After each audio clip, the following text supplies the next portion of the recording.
My fellow Nigerians, I speak to you today not as a politician seeking power, but as a watchman who sees danger approaching and refuses to remain silent.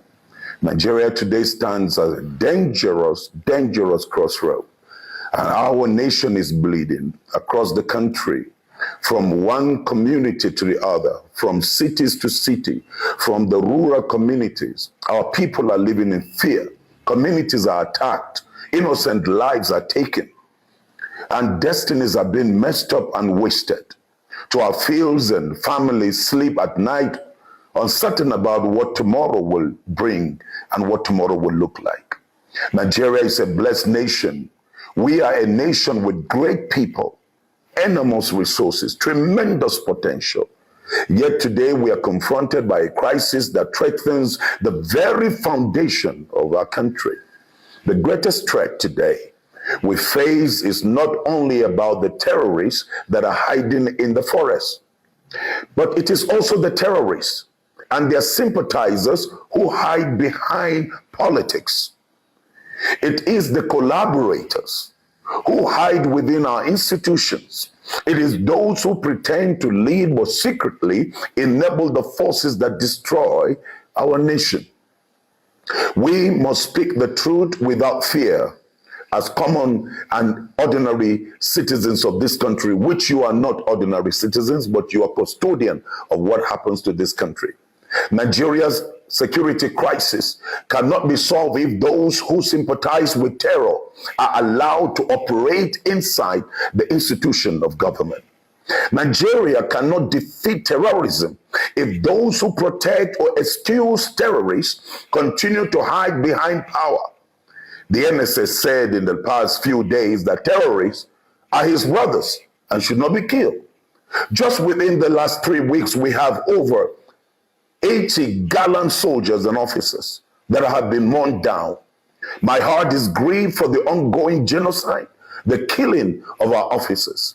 This is why I say clearly today that Nigeria must confront both enemies. The kind of insecurity we have never seen, both economic crisis and the daily destruction of our citizens. The question is, where is our president? Where is the president of Nigeria? We haven't heard, we haven't seen him right on the field. Recently, with all the war that is going on between America, Iran, and Israel, and America lost 3 soldiers and Israel lost only 7 soldiers.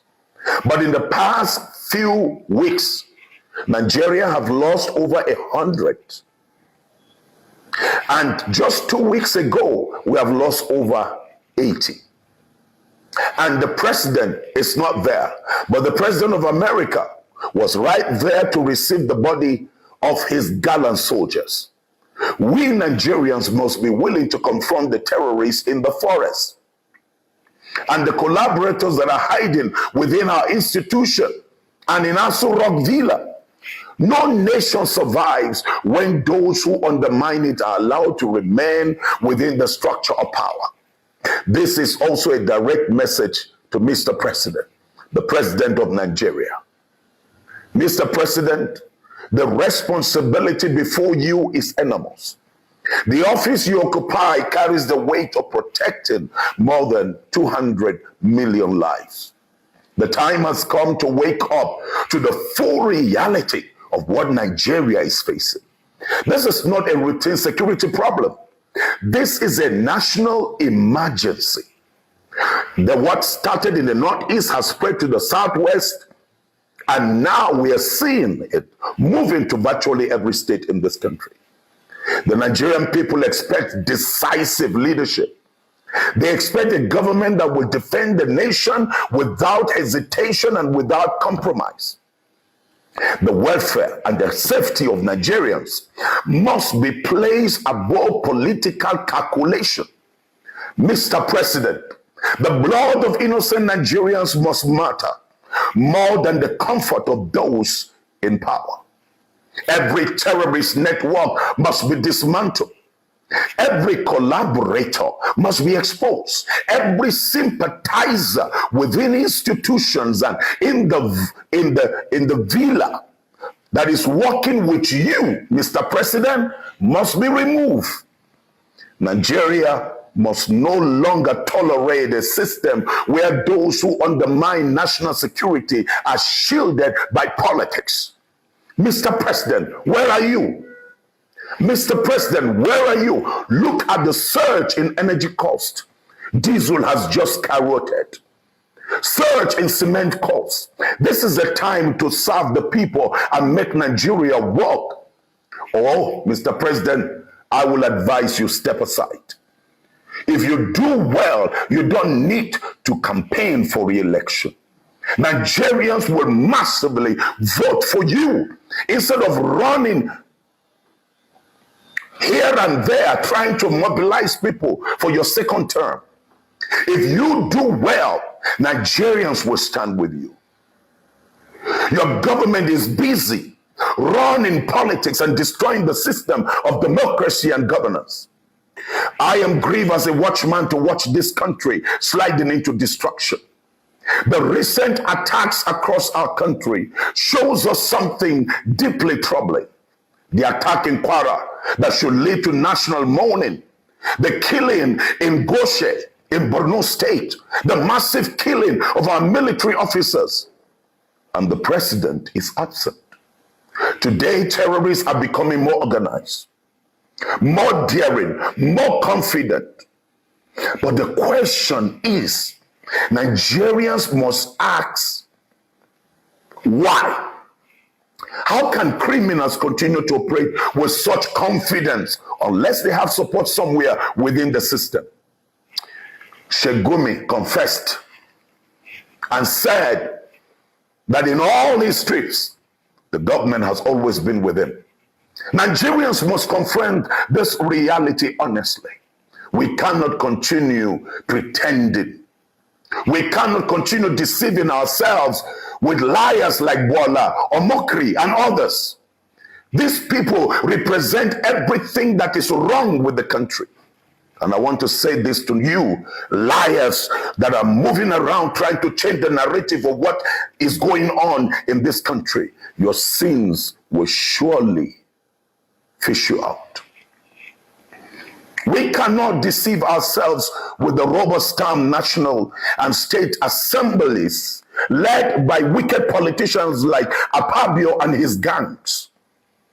It's a tragedy that we Nigerians have entrusted our nation to this political class that are mentally unstable and sick upstairs. We cannot continue ignoring the danger before us. We must do something as Nigerians for the first time to change the narrative. But let me say this here clearly, that this is not only a responsibility for government.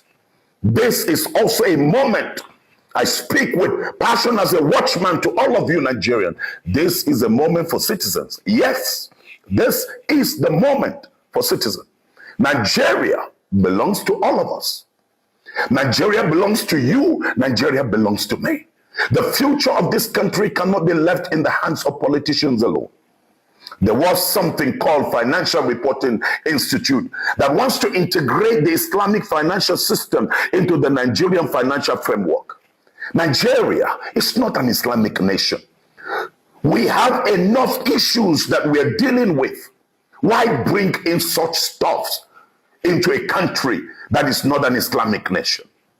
This is why I say some people are bent on destroying this country, and we cannot allow it. Every Nigerian must wake up to the reality of what is going on. We in the north, we see the affliction of what the so-called Sharia law has done to devastate the entire north. And this is what we are getting today. Our greatest mistakes as citizens is political disengagement. Many Nigerians have withdrawn from the democratic process because you feel you are tired. You feel you are disappointed. You feel being frustrated. But that is exactly what the corrupt political class want. They want you, the citizens, to stay away from elections. They want you, the citizens, to be coward. They want you, the citizens, to be silent and non-engaging. They want the space to remain empty so that they can continue to manipulate the system. We must, Nigeria, we must not allow that to happen. We must not allow it to happen. We cannot surrender our country to those who profit from its destruction. What we witnessed in recent election in the FCT shows clearly that Nigeria still has a long way to go in rebuilding trust in the democratic process. But abandoning the process will only make things worse. You either deal with your problem today or leave it for tomorrow with greater pain for your descendants. We cannot allow the future descendants to take up a project that they didn't know where it started, the problem began. It's time that we who saw where it drifted arrest the issue. I want to say here that no matter how good the government is, Nigeria must never become a one-party state. Nigeria must never become a one-party state. Nigeria must never become a one-party state. A one-party system destroys democracy. With the recent massive defections, Nigerian democracy is in danger. We are building a system that people are not driven by ideology, but by what will come into their private pockets and the position they can be given. Nigeria, let me say this to you. Let me say loud and clear that one-party state will destroy accountability, and it will eventually destroy the nation itself. Nigerians must never allow it. Nigerians must never allow it. What Nigeria needs is strong democratic participation. Nigeria needs at least 3 strong ideological driven parties. Strong oppositions are always required for any government to stay on track and to succeed. What Nigeria needs is active citizens, and now is the time to be active. I, as a priest, I chose that I will not stay on the sideline. I chose that I will participate in the redemption of our great country, Nigeria. We know that we need help as a people. We know that we need deliverance to rescue our country from devastation and allowing it to go into the hands of the wicked. Let me say to all Nigerians that Nigeria needs now, more than ever, a new generation of leadership that understands that public office is a responsibility and not just a privilege. We need a new voice in the National Assembly. We need new voices who are morally sound and are dead to greed. We need new leaders in the state houses of assembly. We need institutions that will hold governors accountable. We need a system that serves the people and not the individuals. We need a judiciary that will serve the people and not just a few. The judiciary today is one of the most corrupt, and citizens must cleanse it, or it will continue to give life to recklessness and corrupt leaders. Today, Nigeria's economy is struggling. Our debt continues to rise. Government is borrowing and borrowing and borrowing. Our people are suffering. But I believe something strongly, that Nigeria can still recover.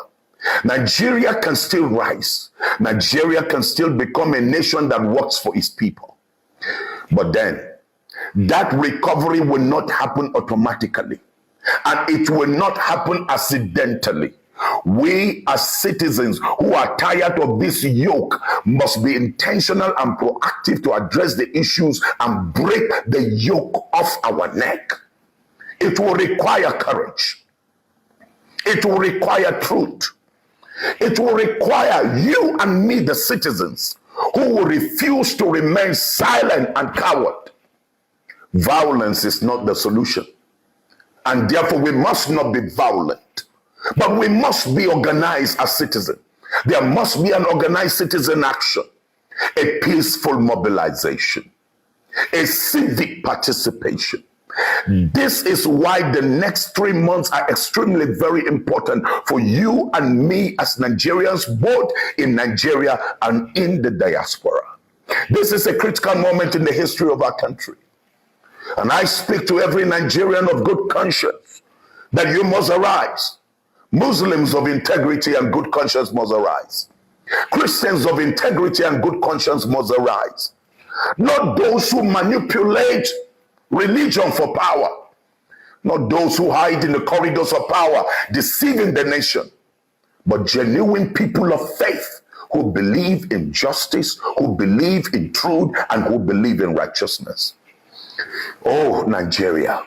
The blood of innocent Nigerians are crying out for justice, even though its government is spending $9 million trying to lobby in order to change the narrative. The voices of the innocent souls that have been killed is crying out. I want to say that the lives lost in communities across this country must not be forgotten. And the future of those still in captivity. You saw recently what happened to a youth copper. You saw recently a man that was kidnapped, and the kidnappers asked for 100 million naira for ransom. This is why I speak today from the altar of a watchman. Many pressures have come to silence voices like mine. Threats have come from different quarters. Many discouragement have come of people saying I should slow down and allow the wickedness to continue. But I refuse to be silent, just as you cannot allow yourself to be silent. Nigeria must live. Nigeria must be safe. Nigeria must have a future. And I want to say these at this point, that after this broadcast, you have a responsibility to rescue this country. So there are 5 things I will want all of us to do. Number 1, I will want us to engage ourselves with the democratic process. I want you to register. I want you to vote. I want you to participate. Do not abandon election. Do not abandon it to corrupt officers. Number 2, demand accountability from leaders. Citizens must insist that government protect lives and defend the nation. Number 3, reject politics of division. Politics that is driven by money. Nigerians' enemy benefit when Christians and Muslims fight each other. The elite conspiracy. I speak to you. Mobilize Nigerians. And I'm trusting God to mobilize Nigerians. Over 10 million you Nigerians that are committed to building a better future. Let's be able to stand together in prayer. And those of you who can pray, we know that what is also going on is also spiritual. I'm believing God for 1 million people that will pray. If you are passionate about Nigeria, I'm trusting God for 1 million intercessors from all the denomination and faiths to pray for the healing of this country. And if you want to be part of this national movement, you can register through our platform. Go to www.ebomi.org and www.ibbn.org. Join the movement for a better and brighter Nigeria. Join as a citizen. Join as a mobilizer. Join as an intercessor. Finally, I want to appreciate Nigerians at home and Nigerians in the diaspora and Nigerians across the world who continue to work tirelessly. I have worked with some of you for the good of our country. I appreciate the President of the United States of America and all the congressmen and women who have stood their grounds to see to the end of the senseless, massive genocide and destruction of lives and properties. I commend you. We are grateful for lending your voice to waken up our government. I appreciate those who pray for our nation. I appreciate those of you who refuse to give up of Nigeria. Nigeria will rise up as a great nation. I appreciate those of you that are courageously speaking the truth and you're not allowing anything to demean or anything to slow down your passion. Nigeria belongs to all of us. Nigeria belongs to all of us. I want to challenge our media stations. It is time you wake up. What you saw Mehdi did, it's time that you take a challenge and a clue from it, that you need to hold our political leaders accountable and not be a brown envelope journalist. And together, We must recover the soul of this country. May God bless Nigeria, and may God bless the people